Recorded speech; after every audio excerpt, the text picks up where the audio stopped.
Recreating old hobbies and pastimes are a great way of clearing the mind and focusing on something different other than what's actually going on in the world. Now today I met a very eccentric character who likes to dress up as various Star Wars characters, and he's even managed to get his family on board with this too. Let's meet Pedge. So here on the Lockdown Show we are looking at various different hobbies and pastimes people have got. They could be as weird or as wonderful as you like, but you know, it brings people out of themselves. And joining me in today's show, I've got a very special guest actually, who has got a very unusual hobby.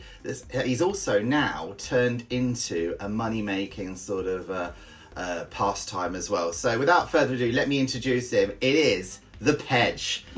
Pedge, tell us, what is your hobby? I'm a cosplayer. I'm really into Star Wars. You have noticed these guys in the background here.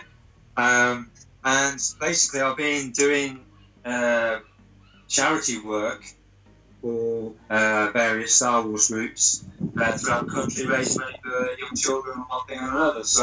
But I also do the Comic Cons and all that kind of stuff as C3PO. Fantastic. I can see you've got quite a lot of costumes there. How many costumes have you got all in all? To be honest, I've only got two. Well, I've got three. I've got two costumes, two droids. One which I'm currently building, which is here. And he will be the blue version of C3PO, which is this one here. Okay. And then we've got 3PO here, which is the costume that I actually do. Period. I have a Sand Trooper as well, which I have used many years ago. I've done Darth Vader back in the day, that kind of stuff, but I'm not big enough for Darth Vader. So I'm a lot skinnier now. C3PO is a very skinny robot, isn't he? Very much so. Yeah. I mean, I've seen pictures of you, and I've seen of you washing up in the kitchen dressed up as C3PO. In the first episode of the Lockdown Show, we did a segment on dustbin divas about people dressing up as movie stars to take the bins out, because obviously we're in lockdown, we can't travel anywhere.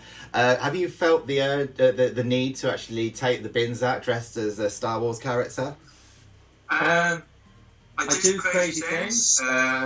There's a couple of ideas that I would have done if I got a Dalek, for example. I would have been down the high street and somebody's already done that, which I think is really cool. Yeah, it's the sort of thing I would do. The only problem with that suit is it takes the best part of 45 minutes to an hour, depending on who's dressing you, to put it on. So, and steps and things aren't always a good thing. So, if you're going to do something crazy like that, then you have to pick something, maybe like cutting the grass or something like that. And that's pretty much what I did the other day. We had a lots of go up to in my room, and I walked through the door, and there he was with these little feather dusters, sort of dusting things down, that kind of thing. That kind of went down quite well with me. So it's not just you that's into this cosplay now. You've got your family involved, haven't you? Your two little ones. My youngest one's all about 3PO, absolutely loves 3PO. And AJ, my other lad, he is Star Wars crazy. I can't think why, but I've built him costumes. We've been out. We did I think it was last year, or it might have been the year before. We had a First Order Stormtrooper each, and I've got some pictures here I'll show you. And basically, we went out. We had a lot of snow. And so all the kids were snowed in from school, and I couldn't get to work either. And it was one of these book days where they were allowed to go and dress up as their school character. That's right, yeah. So, he was absolutely mortified that he couldn't do it. So what we ended up doing, I said, don't worry about it, just kit up. So we both kit up. I think it got in the Sun newspaper and everything. We just went walkabout in the snow and stopping traffic and one thing and another. It was really fun. So you mentioned earlier that you make some of these costumes. Do you buy them as a kit, or are you actually just putting them together, moulding them yourself? No. Well, my C3PO comes from a guy called Chris Bartlett in America, and it's all fiberglass costume, basically, arms, torso, legs, or whatever. And it's made as it would have been made back in the day from the original film. And obviously, because it's such a small suit, it doesn't fit the majority of people unless you're a stick insect, which I'm not. I am very thin, but I'm not a stick insect as he was. So basically, you have to cut it up and make it fit yourself, which is kind of where I was at. It's very mortifying to do that because you spend a lot of money on the suit. You have to wait best part of 2 years to get it as well, you know. But then 3D printing, you see, now is about, which has opened up doorways, and the community that 3D prints, they share files. A lot of people sell stuff as well, but generally speaking, 3PO, there was a gentleman, Jess McCannell, I think his name was in America. He basically made the files and then shared them for the world to print their own C3POs, which is nice. And that's kind of where I've got some of the files from for myself. So I'm actually printing another droid, but I've always wanted the blue one as opposed to a gold one as well, you know. So you've got the 3D printer wearing away next to you. Let's have a quick look at this. This is amazing. Yeah. Okay, so you have to, yeah. A little bit of a camera wobble, don't worry about that. So there's the printer there. Wow. Yeah. Is it quite fast or? Well, not really, no. I mean, it depends what. I mean, yesterday I printed a component for my boy. He wanted a ring that he put on his finger. It's, I don't know if you've ever seen it, there's these Cat Noir, whatever he's called, cartoon characters, superhero type thing, and basically we printed something off in 20 minutes, whereas this thing that I'm printing here is an inner box section for R2-D2, which there's a picture here I'll show you. That's R2-D2 is an aluminium R2-D2, it's all metal. Yeah. And the interior and some of the parts are actually made of 3D printed parts, just to keep the weight down. R2-D2, for those who don't know R2-D2. What actually inspired you to want to get up and do this in the first place? It's funny actually, I do get asked that quite a bit, and basically I saw Star Wars for the very first time in 1977, and the one thing that burnt this image in my brain that I could never get out of my head, and you can probably see it here. See this image? I don't know if you can see it. Oh yes. The poster here. It's very iconic. It's C3PO in the desert with R2-D2. Yeah, I can see it. I fell in love with that from that point on, and had to have it. Well, you know, kind of that's kind of where we're. I've been doing for many years now. It's striving to get to that, and I think it was around 2012 I managed to get that, and I've been trooping him ever since. So.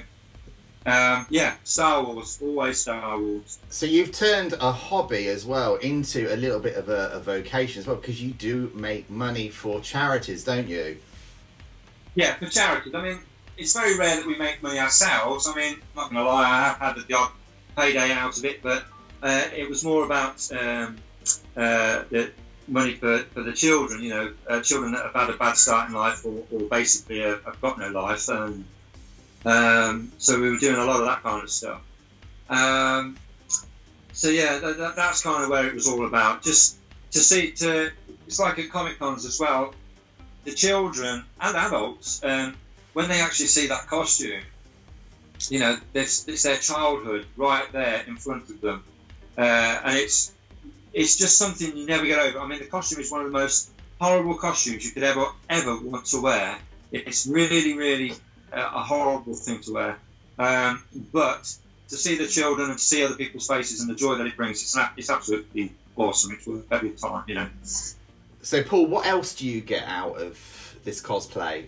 Yeah, it's a good way of escaping reality. There's a lot of crap in the world, as you know, especially with today with everything that's going on. I mean, I'm in my element, you know. I'm signed off work for the next 12 weeks, and I'm playing Star Wars and making stuff, so I'm very happy. But you know, for other people that have got mental issues, that kind of stuff, you know, I think that's kind of where it's at. You know, you can it's just making stuff and escaping into that world where you don't have to worry about, you know, the horrible things in life that are thrown at us on a daily basis. So for me, it is a kind of escapism, I suppose.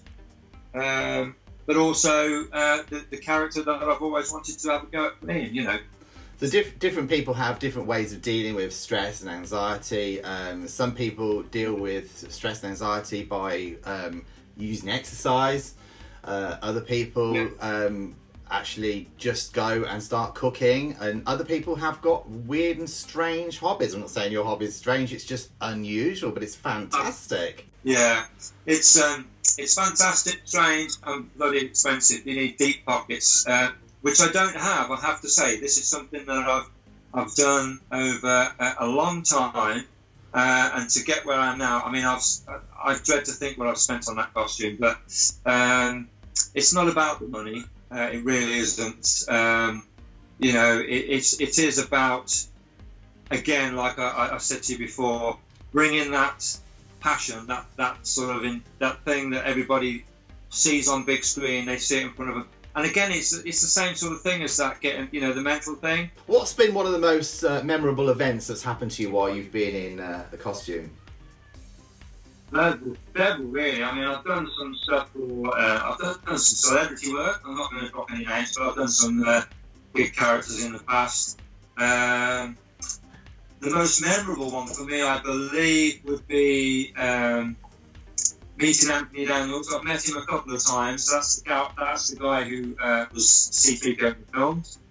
I always wanted to meet him in costume, and I had 3 opportunities, for which 2 of the times we sort of our paths crossed. We was at the same location. It was just how it was. But this one last year, I got to see him in costume, and for him to turn around and tell me the costume was spot on and amazing. Wow, that was, you know, for me, that was it. I don't need to do any more. I can pack him away now and never do him again. I've achieved my goal. But that was probably the most special moment. And obviously, like, just meeting children in hospitals and stuff. You know what I mean? That kind of thing. That's quite memorable, and very heartwarming too. So. Well, what a wonderful interview with Pedge there. If any of you guys have got any strange or unusual hobbies that you want to share with the world, drop me a quick email. The email address is at the bottom of the screen. Pedge, you've been a star. Thank you very much. May the force be with you. May the force be with you as well, mate. Take care.